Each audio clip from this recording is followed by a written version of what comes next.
আসসালামু আলাইকুম। সবাই কেমন আছেন? আশা করছি সবাই সুস্থ ও ভালো আছেন।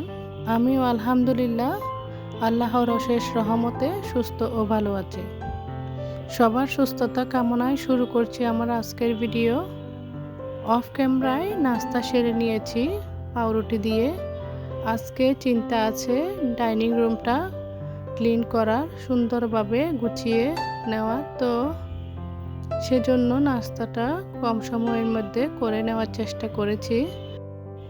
তো কোনো কিছু ক্লিনিংয়ের কাজ বের করলে হাতে অনেক সময় নিয়ে করতে হয়, কেননা একটা করতে গেলে 10টা বের হয় ময়লা আবর্জনা। তো করতে গেলে কোনা কানা সব কিছুই পরিষ্কার করে ফেলি। সেজন্য আজকের নাস্তাটা ঝামেলা সেভাবে করি নাই আর কি, আপনাদের সাথে শেয়ারও করি নাই। তাড়াহুড়া করে ওই দিকটা করে তারপরে ডাইনিং রুমে এই তো ফ্যানটা আগে ক্লিন করে নিচ্ছি। ফ্যানে প্রচুর ময়লা হচ্ছে। এই গরমে ফ্যানটা না মাসের ভিতর মনে হয় 3-4 বার মুছতে হয়, সপ্তাহের মধ্যে মনে হয় ময়লা হয়ে যায়। কয়েকদিন ধরেই চিন্তা করতেছি পরিষ্কার করব। তো হাতে সময় নিয়েই করতে হয়, সেজন্য সেভাবে তাড়াহুড়া করে আর করিনি। তো আজকে ভাবলাম করেই ফেলি, ময়লা একটু বেশি দেখা যাচ্ছে ফ্যানের মধ্যে। তো পুরো রুমটায় ডাইনিং রুমটা আর কি ক্লিন করে নিব। আর টেবিলের প্লাস্টিকটাও চেঞ্জ করব। টেবিল কভার কিনেছিলাম নিউ মার্কেট থেকে, তো অনেক দিন আগে, সেটা আপনাদের সাথে শেয়ার করা হয়নি। ফ্রিজের উপরটাও ভালোভাবে ধুলাবালিগুলো একটু ঝেড়ে দিচ্ছি। এই মানি প্ল্যান্টটা মাঝখানে আমি চুলার পাশে দিয়েছিলাম, কিন্তু চুলার পাশে থাকাতে মনে হয় গরমের জন্য ওর একদম পাতাগুলো শুকিয়ে গেছিল। তো এখন ফ্রিজের উপরে নিয়ে আসছি। তো গাছ আমার কাছে তেমন একটা ভালো থাকে না, কয়েকদিন পর গাছের অবস্থা খারাপ হয়ে যায়। তো এই তো ডাইনিং টেবিলটাও ভালোভাবে মুছে নিচ্ছি। ভিজে একটা ন্যাকড়া দিয়ে ভালোভাবে মুছে দিব। কভার পরানো থাকে, তাও কোন ফাঁকে যে ময়লাগুলা ঢুকে। ভিডিওর এ পর্যন্ত কে বা কারা আছেন তারা অবশ্যই লাইকটি দিয়ে কন্টিনিউ করবেন। আর আমার নতুন প্রিয় আপুদেরকে বলছি, ভিডিও দেখতে থাকেন। আশা করছি দেখতে দেখতে ভালো লেগে যাবে।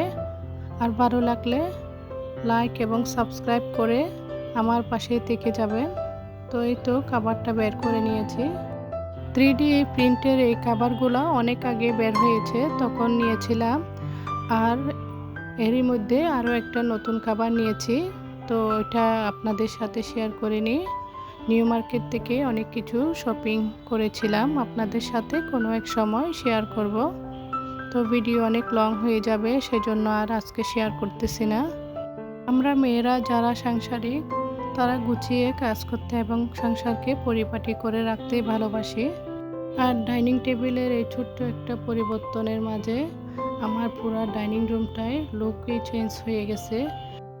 আর এই ছোট ছোট পরিবর্তনের মাঝে আমরা সাংসারিক মেয়েরা শান্তি খুঁজে পাই। তো চারপাশে তাকালে অন্যরকম একটা সুখ খুঁজে পাই এই সংসারের মধ্যে, গুছানো সংসারের মাঝে।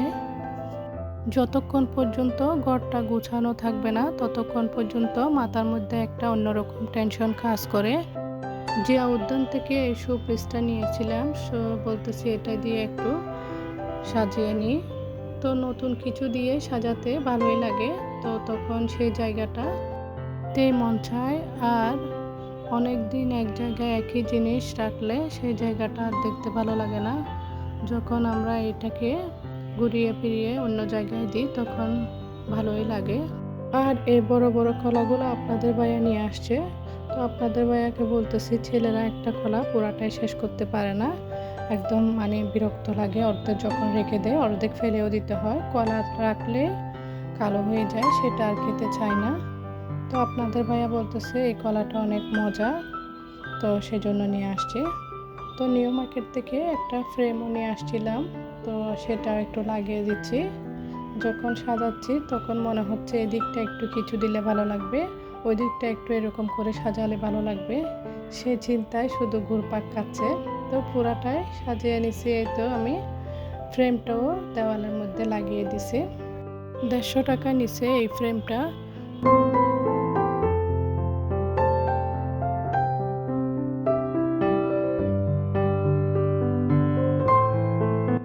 ডাইনিং রুমটা গুছিয়ে নেওয়ার পর এক পলকে আমি হারিয়ে গেছি। তো শান্তির এক, সুখের এক জায়গায়। এই সুখ এবং শান্তিগুলাও আপনাদের সাথে শেয়ার করে নিলাম। আপনাদের সাথে যখন শেয়ার করি তখন আমার কাছে আনন্দটা দ্বিগুণ হয়ে যায়। সব কিছু পরিষ্কার করে নেওয়ার পর রুমটা হালকা পাতলা লাগে, আর ফ্যান পরিষ্কার করলে বাতাসটাও গায়ে লাগে বেশি। তো গরমে যখন ময়লা জমে যায় তখন ফ্যানের বাতাসটা কমে যায়।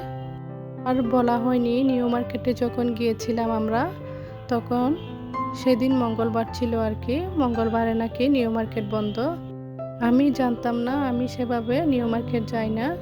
তো হঠাৎ গিয়েই ধরা খেয়ে গেছি। তো কি আর করা, বাইরে দোকান কিছু খোলা আর ভিতরেও সেভাবে খোলা ছিল না। আর বাইরের মধ্যে কয়েকটা দোকান খোলা ছিল আর ভ্যানগুলোও ছিল। সেখান থেকে যা পেরেছি আমি শপিং করে চলে আসছি। এত দূর গেছি, বলতেছি কিছু না কিছু না কিনে আসলে তো লস হয়ে যাবে আমার। তো ওখানে আমার ছেলের বইয়ের জন্য গিয়েছিলাম নীলক্ষেত আর কি। নীলক্ষেতে বইগুলা কম দামে পাওয়া যায়, সেজন্য আমার ছেলের বইগুলো ওখান থেকে গাইডগুলা নিয়ে আসছি। আর ওইদিকে তো গোছানোর কাজ করতেছি, এর ফাঁকে ফাঁকে এই পাঁচনটাও আমার বোনের মেয়ে আর আমি কেটে নিয়েছি। পাঁচন বলতে 5 রকমের বলেন 5-6 রকমের যে সবজি দিয়ে রান্না করি সেগুলাকে আমরা পাঁচন বলি। আর এগুলা এই তো সব কিছু কেটে কুটে নিয়ে ধুয়ে একেবারে বসিয়ে দিব আর পরে বাগার দিব। এই পাঁচনটা অনেক মজা হয়। তো আমার মায়েরা অনেক কিছু দেয়, তো আমরা তো সেভাবে কিছু দিতে পারি না। আর কলার যে বলিটা থাকে ওই বলিটাও দেয়, খুব মজা লাগে। তো আমি মসুর ডাল, আলু, কচু, তারপরে ডাঁটা কুচি করে কেটে নিয়ে ডালের সাথে একেবারে হলুদ মরিচ দিয়ে বসিয়ে দিব। তো পরে যখন একদম সিদ্ধ হয়ে যাবে তখন একটু রসুন আর পেঁয়াজ দিয়ে বাগার দিয়ে দিলে অনেক মজা হয় এই পাঁচনটা। আমার মারা যখন রান্না করতো, বড় একটা বড় পাতিলের মধ্যে রান্না করতো। তো বেশি করে রান্না করতো আমার মারা, আমার চাচিরা আর কি, সবাই মিলে যে বড় পাতিলে রান্না করতো। সেই রান্নাটা অনেক মজা হতো। তো একসাথে সবাই মিলে এই রান্নাটা খাওয়ার মাঝে অন্যরকম একটা স্বাদ লাগে। তো আজকে আমি শুধু পাঁচনটা রান্না করব, আর মুরগির মাংস রান্না করা আছে। তো সেই জন্য আজকে রান্নার ঝামেলাটা বেশি একটা করতেছি না। ঘর গুছানোর কাজে যখন লেগে পড়ি তখন রান্না বান্নার প্রিপারেশনটা আগের দিনেই চিন্তা করে রাখতে হয়। কি রান্না করব সেটা ভেবে চিন্তে রেখে তারপরে কাজে লেগে যেতে হয়। তো এটা হচ্ছে রান্না বান্না খাওয়া দাওয়া শেষ করে বিকেলে একটু রামেন রান্না করতেছে আমার বোনের মেয়ে। তো ওরাই খাবে, রামেন আমার তেমন একটা ভালো লাগে না। ওরা একটু ঝোল ঝোল করে রামেনটা ঝাল ঝাল করে রান্না করবে। তো ঝাল লাগবে, নাকে মুখে পানি আসবে, তাও ওদের ঝাল ভালোই লাগে। নাস্তাটা খেতে থাকুক। সবাই সুস্থ ও ভালো থাকবেন। আল্লাহ হাফেজ।